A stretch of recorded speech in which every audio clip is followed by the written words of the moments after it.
The court of Zareth 5 was silent. Not because it was empty, but because two young alien girls stood in chains, heads down, tears in their eyes. Their names were Lisa and Kiri, daughters of a noble family, once praised for their beauty and strength. Now they were criminals in the eyes of their own kind. Their crime? They had disobeyed orders, protected the weak, and questioned their leaders. The High Judge's voice echoed like thunder. For your rebellion, you are stripped of your titles, your powers, and your freedom. Liza raised her head slowly. Her eyes were glowing purple, but filled with pain. We did what was right, she whispered. The judge slammed his staff. You will be sent to a primitive world Earth. You will live among humans. No ships, no contact, no rescue. This is your punishment. The room buzzed with quiet shock. Kiri, younger and softer than Liza, looked terrified. Her fingers trembled as guards pushed them into a glowing white cage. The light turned blinding. And then they vanished. The next moment, they crashed through Earth's atmosphere like a falling star. Their small escape pod, more like a prison cell, hit the ground hard in a dark forest. Metal screeched, trees snapped. Fire rose into the sky. Inside the wreckage, Liza groaned and pushed herself up. Her long silver hair was messy, and her skin was cut. Kiri lay beside her, unconscious. Kiri! Liza cried, shaking her gently. Kiri opened her eyes slowly. It hurts. They were alive, but barely. Their suits were torn, and their energy bands were gone. The punishment was real. They had no powers, no tools, no way home. They stepped outside, barefoot, into the cold dirt. And leaves. The forest was thick and quiet. Strange sounds echoed around them, creatures, wind, distant machines. Kiri held onto Lisa's arm. Where are we? Earth, Lisa answered. A prison planet for us now. They began to walk, hoping to find shelter before dark. But the world was too new, too dangerous. The cold wind cut through them. Hunger twisted in their stomachs. By nightfall, they found a cave near a river and crawled inside. The stars above reminded them of home. Kiri cried softly. Lisa stayed awake, alert, watching the entrance. Then dashed footsteps. Crunching leaves. Slow. Heavy. Getting closer. Liza stood, heart pounding. She held a sharp stick like a weapon. A figure appeared at the cave entrance. A human man with a flashlight. He raised his hands slowly. Whoa, I'm not here to hurt you. The light fell. On his face, rough beard, kind eyes, and a military jacket. His name was Ethan, though they didn't know that yet. Liza didn't speak. She only pointed her stick at him, shielding Kiri. He noticed the bruises, the dirt, the fear in their eyes. You're not from here, are you? He said softly. Still, no answer. He reached into his bag, pulled out a small pack of food, and placed it on the ground. Then he stepped back. Eat if you want. I'll stay here and not move. Lisa looked at Kiri. Kiri's hands were shaking from hunger. Slowly, Lisa grabbed the food and sniffed it. It was warm, real, safe. She handed it to Kiri, who ate quickly. Liza took a bite too. The taste was strange but good. Ethan smiled gently. You girls need help. I live not far. I can give you clothes, warmth. They didn't trust him. But what choice did they have? Kiri tried to stand, but her legs gave out. Ethan moved forward to catch her. Lisa jumped to protect her sister, but Ethan simply lifted Kiri like a feather. She's light. She needs rest. Lisa finally nodded, once silent. Permission. Ethan led them through the forest, keeping the flashlight low. After some time, they reached a small wooden cabin near a frozen lake. It looked old, but strong. Inside, it was warm. A fire burned in a stove. Blankets were folded. Clothes were stacked on a chair. Ethan gently laid Kiri on a small bed. Liza sat near the corner, still watching him. You don't trust me, he said. Liza finally spoke. her voice low and careful. "Why, help?" Ethan looked at her with tired eyes. "Because no one else would." Late that night, as the girls slept, Ethan turned on a radio. He thought they couldn't hear him. "I found something. I don't think they're from Earth." Liza opened one eye. She heard it. Her hand tightened around the stick beside her. Was this kindness real? Or a trap? The fire inside the cabin crackled softly. But Lisa's eyes were wide open. She hadn't slept, not even for a moment. Her hand stayed wrapped around a broken metal rod she had hidden under her blanket. If this human tried anything, she'd fight. Even without powers. Carrie slept peacefully for the first time in days, her face calm, warmed by the fire and soft bed. Ethan sat quietly near the window, sipping something hot from a tin cup. He hadn't said a word in hours. Then suddenly his radio buzzed. Liza flinched. Ethan leaned forward, clicked a button, and whispered, "This is Ethan. I found them." Silence. Then a voice answered, "What are they?" Ethan stared at the sleeping girls. Then, after a long pause, he said, "They're scared, cold, lost. That's all I know for now." He turned off the radio. Lisa's grip slowly loosened. For the first time, she believed him a little. The next morning, soft sunlight peeked through the cabin window. Birds chirped outside, and the forest looked calm again. Carrie woke up, her body finally feeling a little better. She sat up slowly and whispered, "Is it safe?"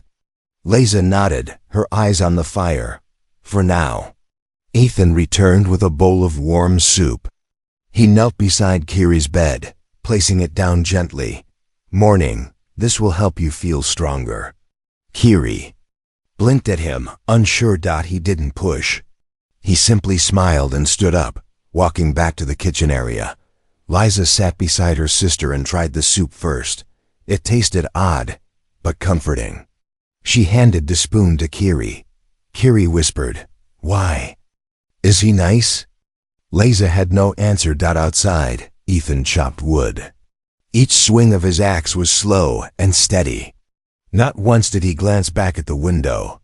He was giving them space. Later that day, Ethan brought out clothes. "These might be big, but they're clean. You'll catch a cold without them." Carrie took them happily. Liza, still cautious, sniffed the shirt like a wild animal before putting it on. It was soft, warm. Then Ethan placed something strange on the table, a small black rectangle. It glowed.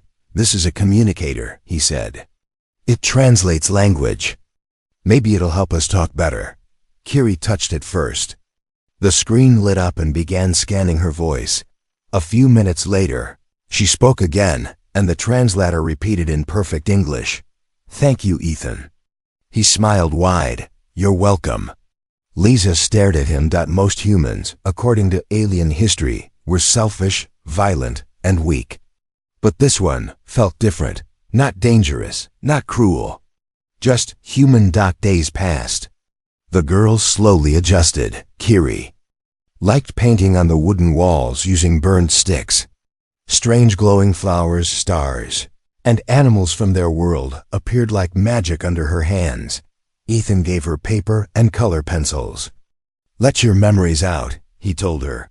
Carrie laughed for the first time. Liza watched quietly, her eyes always on Ethan. She still didn't fully trust him, but he had done nothing wrong. He cooked, cleaned, even fixed a tear in her cloak. One night, as the fire burned low, Liza finally asked, "Why do you live alone?" Ethan stared into the flames. "War changes people. I saw too much, so I left the city, came here to forget." Liza nodded slowly. "We were punished for helping. Others, you were punished for surviving." They sat in silence, but peace never lasts. That night, while everyone slept, something flew across the sky. A small glowing drone hovered silently above the cabin. Its red sensor flashed. It scanned the area, beeped twice, then vanished into the trees. Liza woke up with a chill. Her eyes went to the window too late. The signal had already been sent. The morning air was sharp and cold, but Ethan wasn't cold. He stood outside the cabin, staring at the broken branches above him. Something had passed through the forest last night, something flying, silent, and watching. His fingers brushed the fresh scorch marks on a tree trunk. He didn't say a word, but deep inside, a voice whispered, "They've been found."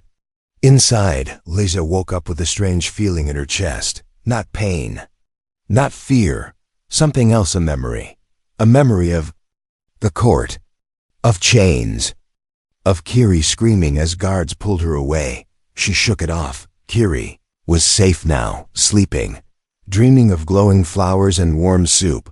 Liza walked to the window and saw Ethan outside. He was holding a strange silver object in his hands, something not made by earth. Her eyes narrowed. Later that day, she followed him silently. Ethan walked deep into the forest, carrying what looked like an old metal box. He didn't know Liza was behind him, light on her feet like a shadow.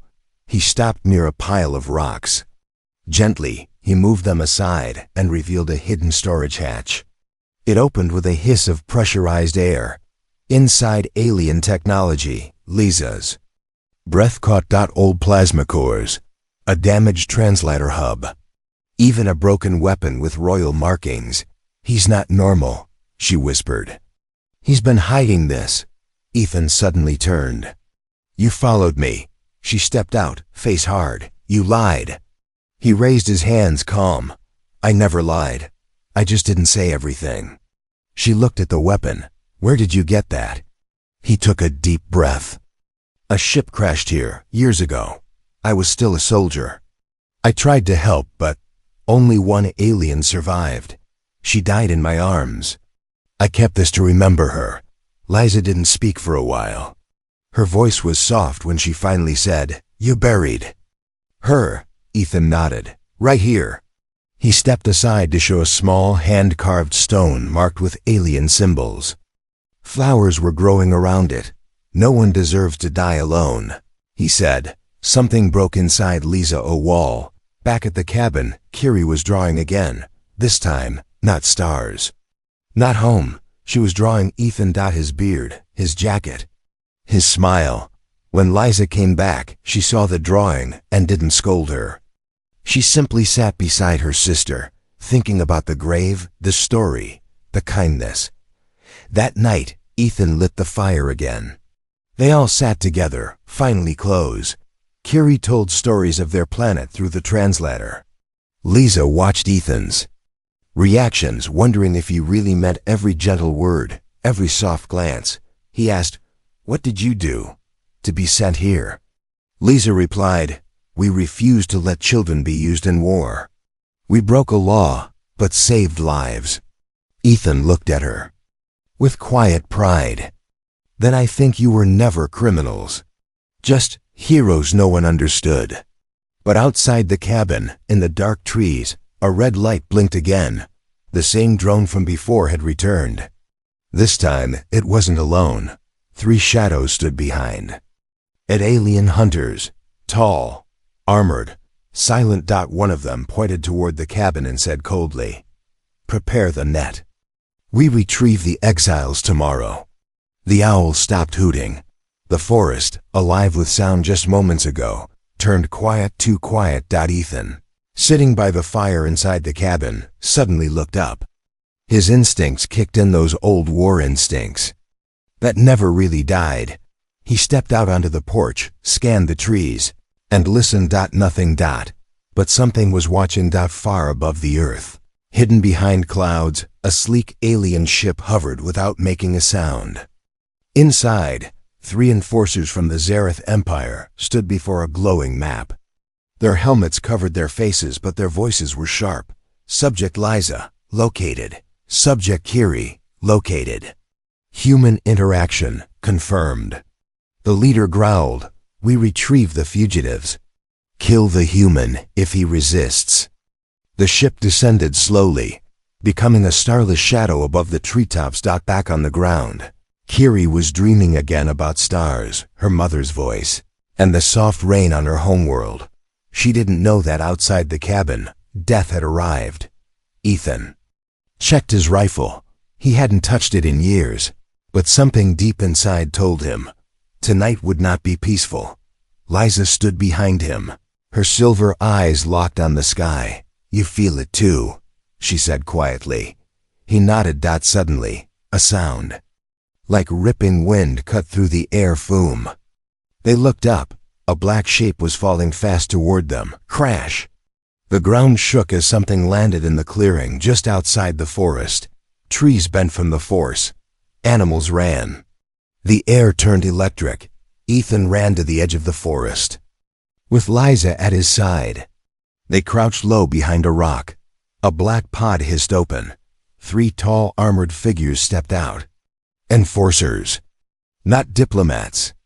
Not peacekeepers. Hunters. Liza's breath caught. They sent the Royal Hunt Division. Ethan looked at her. That bad? They only send them when they expect resistance or execution. Inside the cabin, Kiri woke up to a high-pitched sound in her head. Her alien senses were screaming. She stumbled outside, eyes wide. "They found us," she whispered. Liza grabbed her arm. "We run." Now, but Ethan stood still. "No, we make a stand." He opened a hidden panel beneath the cabin floor, revealing alien tech, the same tech he had hidden in the woods. "I didn't save this for decoration." He handed a small energy blade to Liza. "Do you remember how to fight?" She smiled for the first time in days. "I was trained before I could walk." Moments later, the first enforcer reached the cabin. Boom! A trap exploded near his feet, knocking him back. Ethan fired a plasma shot from behind a tree. Direct hit. The second enforcer staggered. Liza moved like lightning, slashing with her energy blade. For someone stripped of power, she still fought like a queen. Kiri ducked behind a log, drawing a glowing symbol in the dirt, a memory beacon. Her last hope if they lost, but the third enforcer moved fast. He grabbed Ethan by the neck and lifted him. "Human, step aside. This does not concern you." Ethan gasped. "It does now." He pulled a small pulse grenade from his vest, one he had hidden for years, and shoved it against the enforcer's chest. Boom! Both went flying. Ethan hit the ground, bleeding but alive. The enforcer didn't get back up. After the smoke cleared, Liza limped over and helped him up. "You were willing to die. For us?" Ethan smiled weakly. "That's what humans do, for people they care about." Kiri ran to them, clutching her glowing drawing. "I activated the beacon," she said. "Someone else is coming." Liza looked to the stars. "Let's hope they're not enemies." But far above them, in the cold void of space, another ship had just turned its course, and it wasn't from Zareth. The battle was over, but the silence that followed was not peace. The cabin still stood burned at the edges, smoke rising from its broken roof. The fire had died, and so had the warmth. Ethan sat on a fallen log, blood crusted on his forehead, staring at the sunrise. It was beautiful, golden. But his hands were still shaking. He didn't speak. He didn't need to. Liza sat beside him, wordless, watching the light touch the trees. For the first time, no one chased them. But something else had begun, feelings they didn't know how to name. Kiri sat by the river, drawing again. Her hands moved slowly, carefully. This time, she wasn't painting stars or ships. She was drawing a family, a man, 2 girls, and a wooden cabin under the sun. She didn't know what to call it. She only knew it felt right. Ethan fixed the roof quietly that afternoon. Liza helped him without being asked. They worked side by side, passing tools, holding beams, saying little. And yet, in the silence, something gentle grew. At one point, Liza dropped a piece of wood and scraped her hand. Ethan rushed to her side, holding her wrist carefully, examining the small cut. "You okay?" he asked softly. She looked into his eyes, close now, closer than ever before. She nodded. "It's nothing."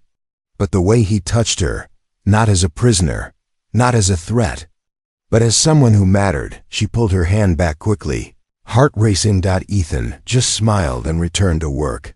That evening, Kiri set plates on the table.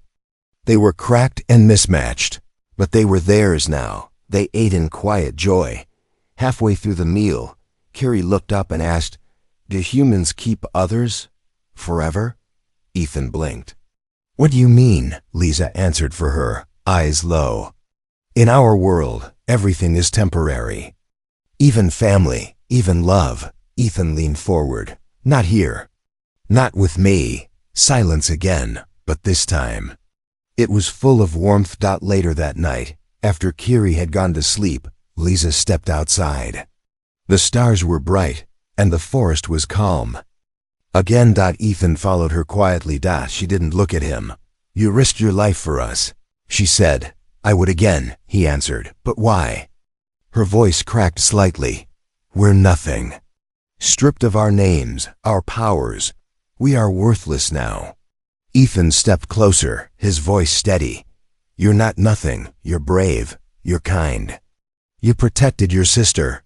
You stood up to your leaders. And you still haven't given up." She turned toward him, eyes shining with something deeper than tears. "And you make me feel human."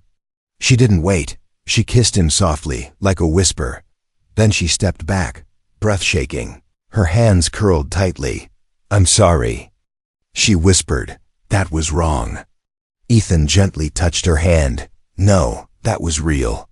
But far beyond the forest, in orbit above the planet, the second ship had arrived.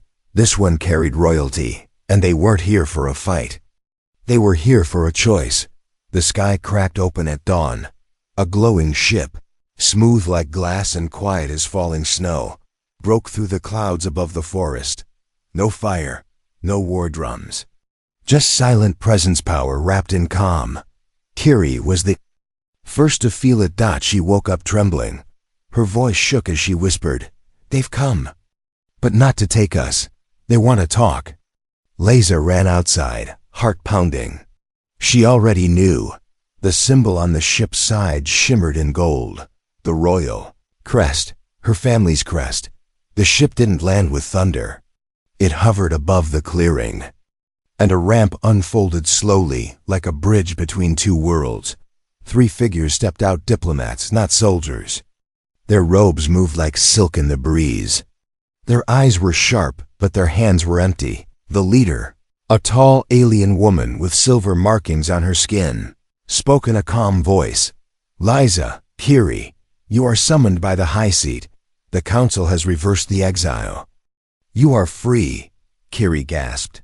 "Free?" The diplomat nodded. "You may return home. Your punishment is ended. Your names are restored." Lisa's throat went dry. Everything she had once dreamed of her life back, her title, her home was now within reach, but she didn't smile. She turned to look at Ethan. He stood near the cabin, arms crossed, hiding something in his eyes. Maybe pain. Maybe pride. Maybe both. The diplomat saw him too, and the human? Lisa hesitated. "He saved us. He gave us shelter, food, hope." The woman raised a brow, a rare thing for his kind. "He is not like the others." A long pause.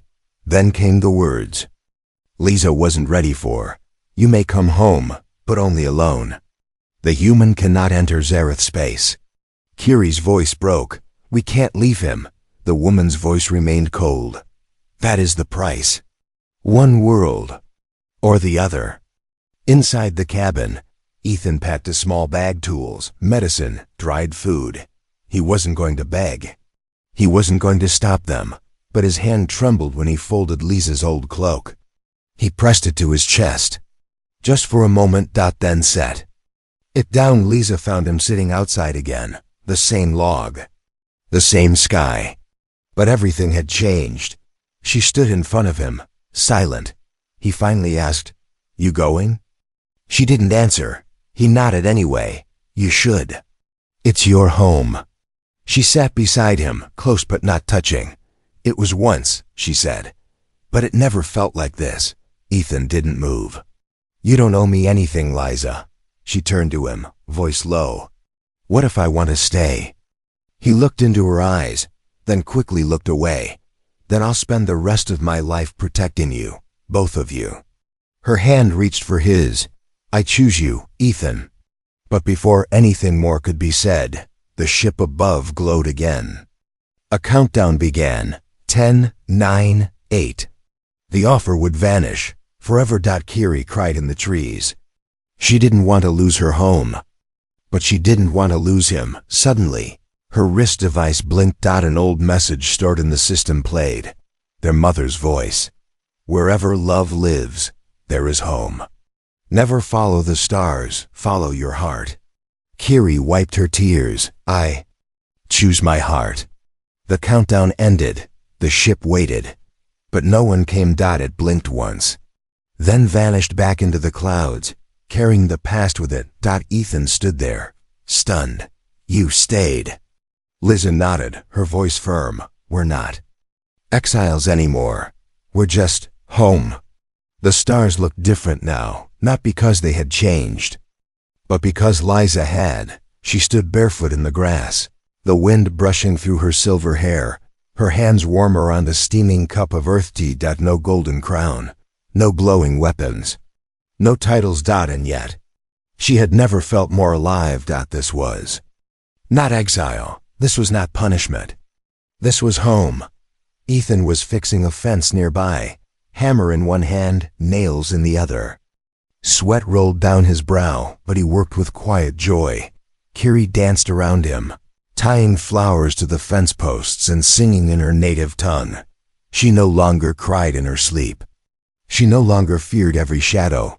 Here, she was just a girl. Not a political symbol.